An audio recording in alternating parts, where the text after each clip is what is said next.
बच्चों, कल हमने जड़ के विषय में जानकारी प्राप्त की थी कि जड़ कैसे उत्पन्न होता है, जड़ कौन कौन सा कार्य करता है, जड़ में कौन कौन सी विशेषताएं पाई जाती हैं और जड़ कितने प्रकार के होते हैं और जड़ कौन कौन से पौधों में पाए जाते हैं।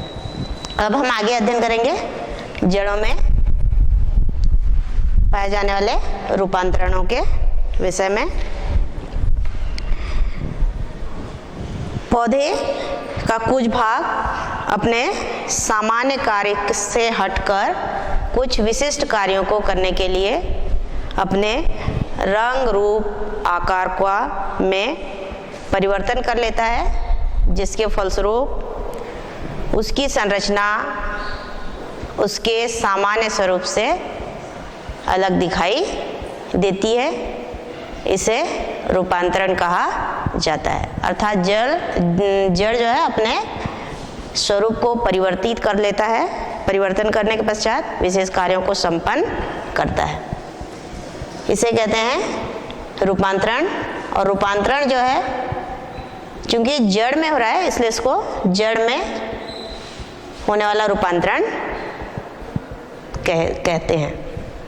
क्योंकि जड़ दो प्रकार का होता है, मूसला जड़ और अपस्थानिक जड़। कल बताए थे मूसला जड़ जो है द्विबीजपत्री पौधों में पाया जाता है, जबकि अपस्थानिक जड़ एक बीजपत्री पौधों में पाया जाता है। और ये दोनों ही जड़ अपने रूप या आकार को परिवर्तित करके विभिन्न प्रकार के कार्यों को संपन्न करते हैं। सबसे पहले हम मूसला जड़ में होने वाले रूपांतरणों के विषय में अध्ययन करेंगे। मूसला जड़ में रूपांतरण दो कारणों से होता है या दो कार्यों को करने के लिए होता है। पहला है भोजन संग्रह के लिए और दूसरा है शोषण के लिए। भोजन संग्रह के लिए जड़ों में रूपांतरण इसलिए होता है क्योंकि जड़ भोज्य पदार्थ का संग्रहण करके मांसल और मोटे हो जाते हैं या फूल जाते हैं, जिसे फिर हम खाद्य पदार्थ के रूप में या भोजन के रूप में ग्रहण करते हैं। भोजन संग्रह के लिए जो रूपांतरण होता है, जड़ की आकृति किस प्रकार की होती है उसके आधार पर इसे तीन वर्गों में बांटा गया। शंक्वाकार, तर्कु रूप, कुंभी रूप। सबसे पहले शंक्वाकार किस प्रकार से होता है या उस शंक्वाकार उसे क्यों कहते हैं वो देखें। ये शंक्वाकार रूपांतरण पाया जाता है गाजर में। इसमें जड़ जो है भोजन संग्रह करके मोटा या फूल जाता है। इसका ऊपरी भाग जो है या आधार भाग चौड़ा होता है और आधार से अग्र भाग तक या नीचे की ओर हम जैसे जैसे आते हैं उसका आकार जो है धीरे धीरे क्या होते जाता है, पतला होते जाता है। तो इसका आधार वाला भाग चौड़ा और नीचे का भाग जो है सकरा होता है और ये शंकु के आकार की संरचना बनाता है, इसलिए इसको शंक्वाकार रूपांतरण कहा जाता है। दूसरा है तर्कु रूप रूपांतरण। इसमें जड़ का आधार और अग्रभाग दोनों सक्रिय होते हैं या कम चौड़े होता है, और लेकिन बीच का भाग जो है भोज्य पदार्थ के संग्रह के कारण कैसा होता है, मोटा होता है और मांसल होता है और इसको भी खाद्य पदार्थ के रूप में उपयोग में लाया जाता है और ये पाया जाता है मूली में। तीसरा जो भोजन संग्रह के लिए रूपांतरण का रूप है वो है कुंभी रूप, जो शलजम के पौधों में पाया जाता है। इसमें जड़ का अग्रभाग भोजन संग्रह के कारण बहुत अधिक फूला हुआ होता है और उसका निचला भाग एकदम सकरा होता है। तो ये दिखने में कुंभ या घड़े के समान दिखाई देता है, इसलिए इसे कुंभी रूपांतरण कहा जाता है और ये भी खाने के काम में आता है जड़ भोजन संग्रह होने के पश्चात। तो इस प्रकार से ये 3 रूपांतरण है मूसलाजड़ का भोजन संग्रह के लिए, शंक्वाकार, तरकु रूप और कुंभी रूप जो अलग अलग जड़ों में पाया जाता है। शंक्वाकार गाजर में, तरकु रूप जो है मूली में और कुंभी रूप शलजम के पौधों में पाया जाता है। दूसरा मूसलाजड़ में रूपांतरण होता है श्वसन के लिए। जो राइजोफोरा आदि पौधे होते हैं वो दलदली क्षेत्र में उगते हैं या दलदली क्षेत्रों में पाए जाते हैं और दलदल में ऑक्सीजन की कमी होती है, इसलिए इनकी जो सामान्य जड़ है, सामान्य जड़ अर्थात जो भूमि के नीचे की ओर वृद्धि करता है, वो सामान्य जड़ जो है भूमि से ऊपर उठकर जमीन के ऊपर इस प्रकार ऊर्ध्वाधर संरचनाओं का निर्माण करता है। इन संरचनाओं को कहा जाता है न्यूमेटोफोर और इन न्यूमेटोफोर्स में छोटे छोटे छिद्र होते हैं और इन छिद्रों को कहा जाता है वात रंध्र और इन्हीं वात रंध्रों से होते हुए ऑक्सीजन जो है जड़ में प्रवेश करता है और राइजोफोरा में ऑक्सीजन की कमी को पूरा करता है। इस प्रकार मूसलाजड़ में 2 रूपांतरण पाया जाता है, एक भोजन संग्रह के लिए और दूसरा श्वसन के लिए। अब हम आगे देखेंगे अपस्थानिक जड़ में रूपांतरण। अपस्थानिक जड़ किस में पाया जाता है? एक बीजपत्री पौधों में पाया जाता है और अपस्थानिक जड़ को रेशेदार जड़ भी कहा जाता है क्योंकि ये रेशे के समान दिखाई देते हैं। इसमें रूपांतरण 3 कार्यों के लिए होता है। पहला भोजन संग्रह के लिए, दूसरा आधार या सहारा प्रदान करने के लिए और तीसरा है विशिष्ट कार्यों को करने के लिए। तो इन 3 कार्यों को करने के लिए अपस्थानिक जड़ अपने आकार और स्वरूप को परिवर्तित करते हैं और विशेष कार्यों को संपन्न करते हैं। भोजन संग्रह करने वाला पहला जड़ है पुलकित या गुच्छमूल। इसमें पौधे की जो जड़ें होती है या रेशेदार जड़ होता है, वे सभी जड़ भोजन संग्रह के कारण फूल जाते हैं और एक गुच्छे के रूप में हमें दिखाई देते हैं, इसलिए इनको क्या कहा जाता है? गुच्छमूल कहा जाता है। और ये गुच्छमूल जो है पाया जाता है डहेलिया के पौधे और शतावर। आप लोग डहेलिया के पौधे को यदि उखाड़ कर देखेंगे तो उसके नीचे हमको इस प्रकार के कंद दिखाई देते हैं जो जड़ का रूपांतरित रूप है और ये बनता है भोज्य पदार्थ के संग्रह के कारण। और चूंकि ये गुच्छे में है इसलिए इसको हम क्या बोलते हैं? गुच्छमूल। दूसरा रूपांतरण कंदमूल। मूल मतलब जड़ और कंद मतलब कंद। मूल जो है किस रूप में परिवर्तित हो जाता है? कंद के रूप में।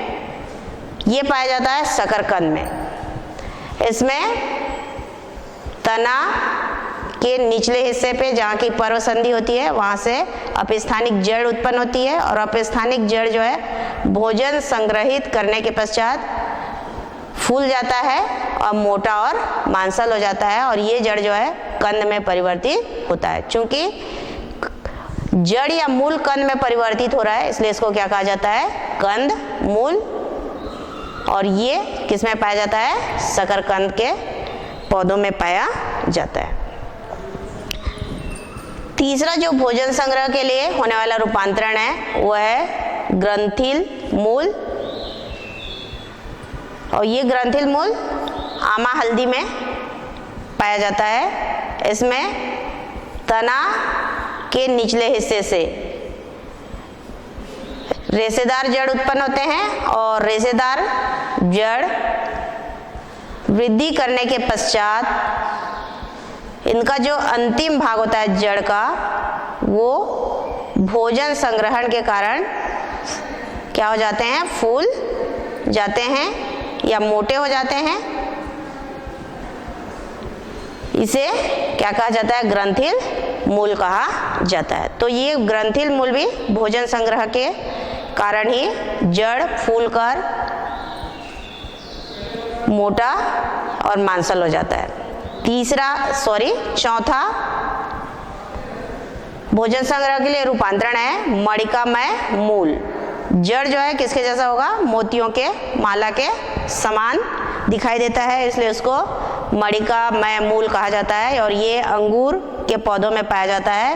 ये देख रहे हैं, ये आपका जड़ है। जड़ में ये वाला हिस्सा, मतलब इसका कुछ हिस्सा जो है फूला हुआ होता है, कुछ हिस्सा सकरा या दबा हुआ होगा, फिर फूला हुआ, फिर दबा हुआ, फिर फूला हुआ। इस प्रकार ऐसा लगता है कि यहाँ पे मोतियों की माला के समान यहाँ पे संरचना बनती है, इसलिए इसको मणिकामय मूल कहा जाता है। और ये फूला हुआ भाग भी भोजन संग्रह के कारण ही बनता है। और जहाँ पे भोजन संग्रह नहीं होता वहाँ का जड़ का वो भाग कैसा होता है, दबा हुआ या सकरा होता है।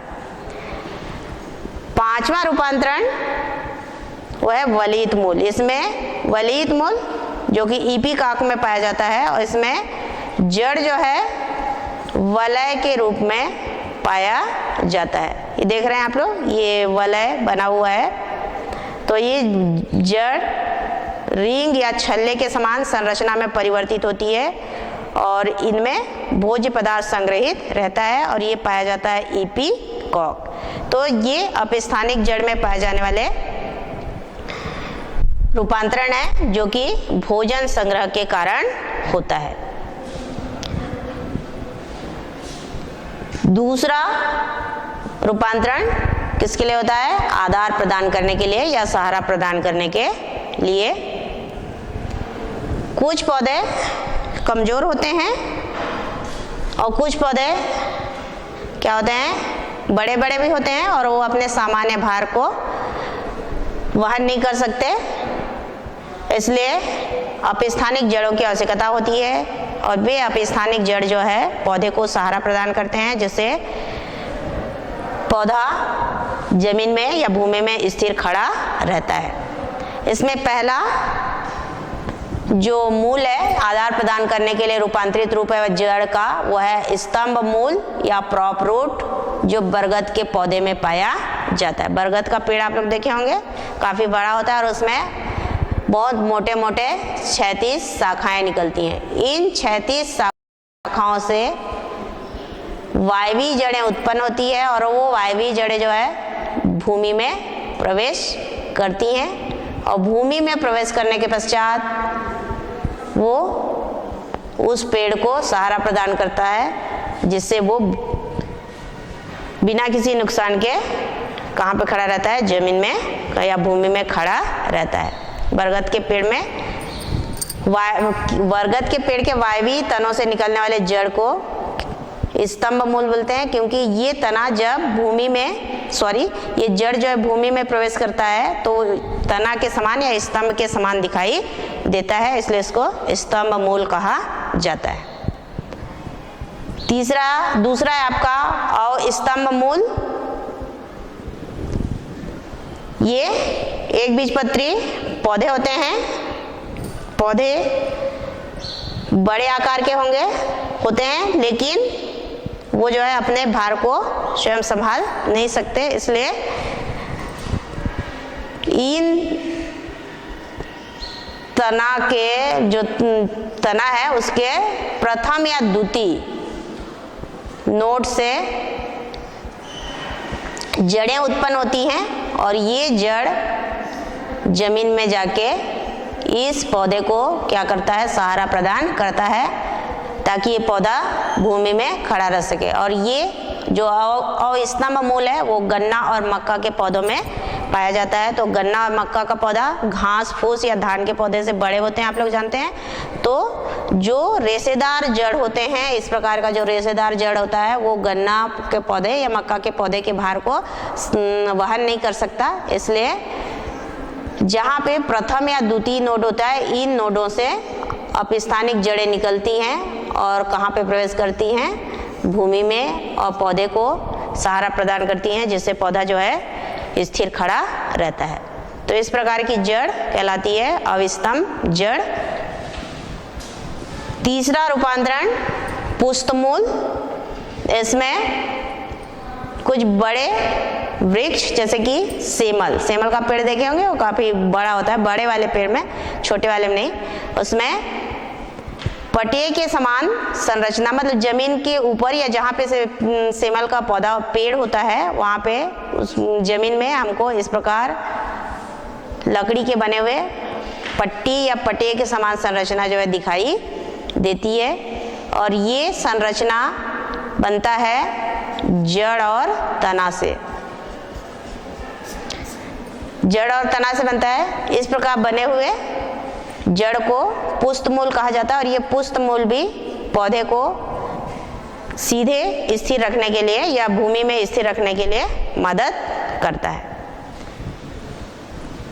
चौथा है आरोही मूल।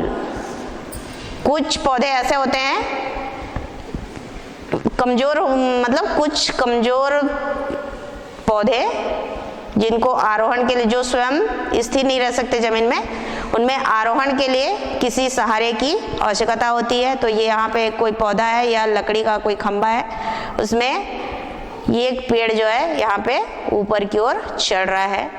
तो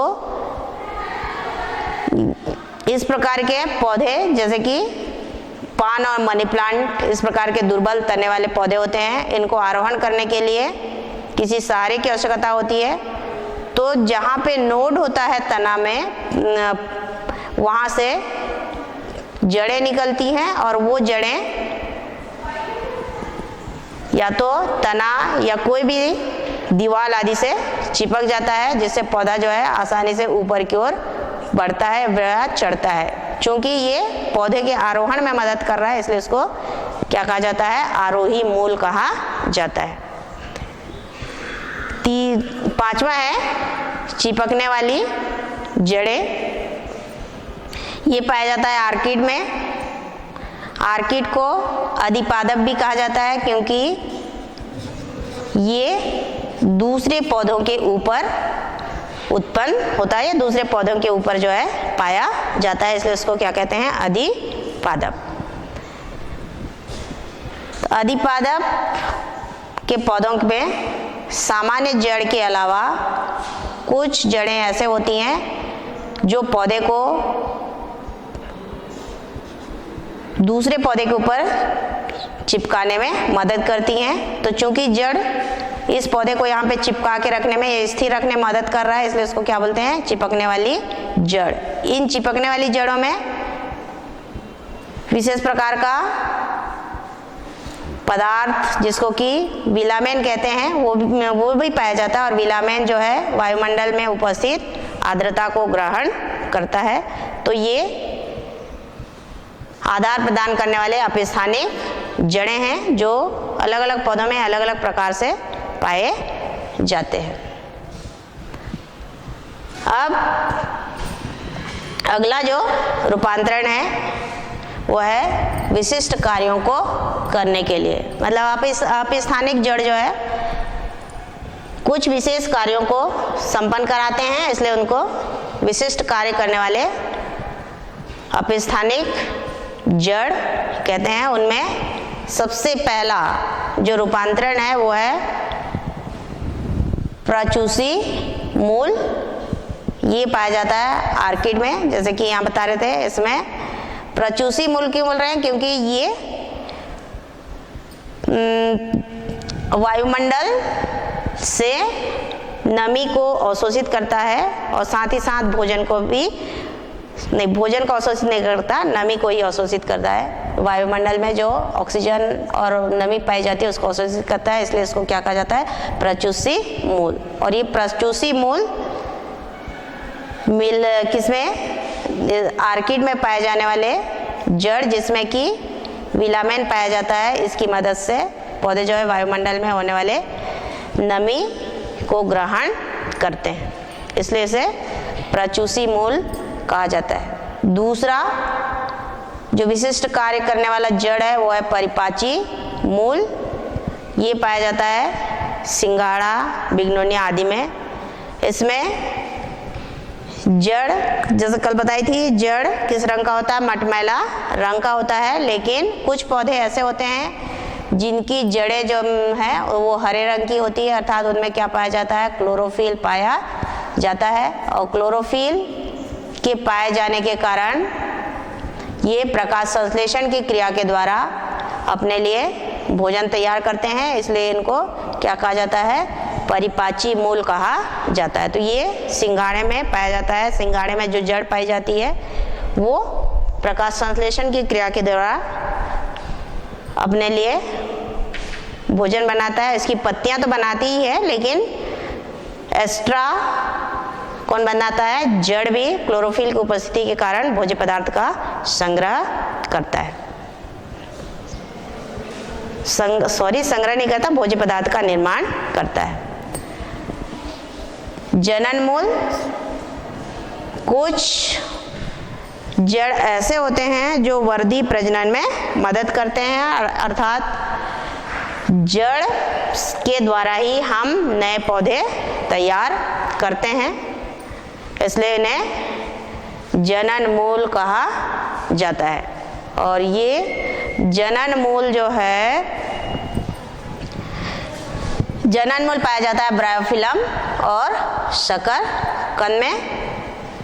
ब्रायोफिलम की पत्ती के जो मार्जिन है वहाँ उसको हम बुक आदि में दबा के रखते हैं, तो वहाँ से जड़ और नया पौधा बनता है। और ये पौधा जो है अलग होके क्या करता है, नए पौधे को जन्म देता है, या इसको हम भूमि में लगाते हैं तो नया पौधा तैयार हो जाता है। उसी प्रकार शकरकंद में इस प्रकार जो कलिकाएं बनती हैं, उन कलिकाओं को भी जड़ के द्वारा उत्पन्न जो कलिकाएं होती हैं उनसे भी हम नए पौधे तैयार कर सकते हैं। तो चूंकि जड़ यहाँ पे नए पौधे तैयार करने में मदद करते हैं, इसलिए इसको जनन मूल भी कहा जाता है। अब अगला है चुस्की मूल, जो अमरबेल में पाया जाता है। अमरबेल एक परजीवी पौधा होता है जो अपने लिए भोजन स्वयं तैयार नहीं करता, और ये दूसरे पौधों के ऊपर आश्रित रहता है, या दूसरे पौधों के ऊपर निर्भर रहता है भोजन आदि के लिए। ये अमरबेल है। अमरबेल की जो बेल है वो पीले कलर की होती है, हरा रंग नहीं होता, इसलिए ये प्रकाश संश्लेषण की क्रिया नहीं करता। जिस पौधे के ऊपर ये पौधा रहता है उसको पोषक पौधा, और इस पौधे को कहा जाता है परजीवी पौधा। तो अमरबेल एक प्रकार का परजीवी पौधा है, वो पोषक पौधे के ऊपर भोजन के लिए आश्रित रहता है। जिस पौधे के ऊपर आश्रित रहता है वहाँ पे, जिस स्थान पे वो पोषक पौधे से चिपकता है, वहाँ पे विशेष प्रकार की जड़ें उत्पन्न होती है। इन जड़ों को चुस्की मूल या होस्टोरिया कहा जाता है, और ये चुस्की मूल पोषक पौधे द्वारा बनाए गए भोज्य पदार्थ को अवशोषित करता है, और अमरबेल जो है अवशोषण के द्वारा अपने लिए भोज्य पदार्थ प्राप्त करता है। अगला जो रूपांतरण है अपस्थानिक जड़ का, वो है प्लावी मूल। ये जली पौधे होते हैं, जली पौधे जैसे कि जूसिया आदि में ये पाया जाता है। प्लावीकरण मतलब तैरने में मदद करेगा जड़, इसलिए इसको प्लावी मूल कहते हैं। ये जूसिया का प्लांट है। यहाँ पे ये नोड के ऊपरी सतह पे क्या उत्पन्न होता है, जड़ उत्पन्न होता है। ये जड़ जो है छोटे होते हैं और स्पंजी होते हैं। स्पंजी इसलिए होते हैं क्योंकि इसमें हवा भरा हुआ होता है। स्पंजी होने के कारण ये पौधे को पानी में तैरने में मदद करते हैं, इसलिए इनमें पाए जाने वाले जड़ को क्या कहा जाता है, प्लावी मूल। तो यहाँ पे जड़ जो है पौधे को किसमें मदद कर रहा है, तैरने में, इसलिए इसको क्या कहा जाता है, प्लावी मूल। अगला रूपांतरण होता है संकुचनशील जड़, जो अरबी के पौधों में पाया जाता है। अरबी या जिमीकंद में जड़ें जो है भोजन संग्रह के कारण कभी उनका आकार छोटा होता है, कभी भोज्य पदार्थ अधिक संग्रह होने के कारण उनका आकार क्या हो जाता है, बढ़ जाता है। और जब भोज्य पदार्थ का निर्माण पौधों या भूमि से नहीं कर पाते जड़ अवशोषण, उस समय इनका आकार फिर से क्या हो जाता है, छोटा हो जाता है। तो ये संकुचित होते हैं, इनका आकार जो कभी छोटा या कभी बड़ा होता है, इसलिए इसको संकुचनशील जड़ कहा जाता है। और ये जो है अरबी और या जिमीकंद आदि में पाया जाता है। अगला रूपांतरण है मूल ग्रंथि का। ये पाया जाता है मटर कुल या पेपुलिनेसी कुल के पौधे में। इसमें जड़ में विशेष प्रकार की, इस प्रकार की छोटी छोटी गांठें पाई जाती हैं। इन गांठों को कहा जाता है मूल ग्रंथि, मूल ग्रंथि। और ये मूल ग्रंथि जो है नाइट्रोजन का फिक्सेशन करते हैं, क्योंकि इसमें एक जीवाणु पाया जाता है, उसका नाम है राइजोबियम। और ये राइजोबियम जो है वायुमंडलीय स्वतंत्र नाइट्रोजन को किस में बदलता है, नाइट्रेट में बदलता है। और नाइट्रेट को वो दलहनी पौधे जिसके ऊपर ये जीवाणु है, दलहनी पौधे को देता है। और दलहनी पौधे उसके द्वारा मतलब नाइट्रोजन का उपयोग विभिन्न प्रकार के उपयोगी पदार्थों के निर्माण में या यौगिकों के निर्माण में करता है। तो इस प्रकार अपस्थानिक जड़ और मूसला जड़ में विशेष कार्यों को संपन्न करने के लिए क्या पाया जाता है, रूपांतरण पाया जाता है। तो बच्चों कल जो है हम देखे थे जड़ कितने प्रकार के होते हैं। तो जड़ जो कितने प्रकार का होता है, दो प्रकार का, एक में मूसला जड़, दूसरा है अपस्थानिक जड़। मूसला जड़ किस में पाया जाता है, द्विबीजपत्री पौधों में, और अपस्थानिक जड़ एक बीजपत्री पौधों में पाया जाता है। और जड़ का सामान्य कार्य होता है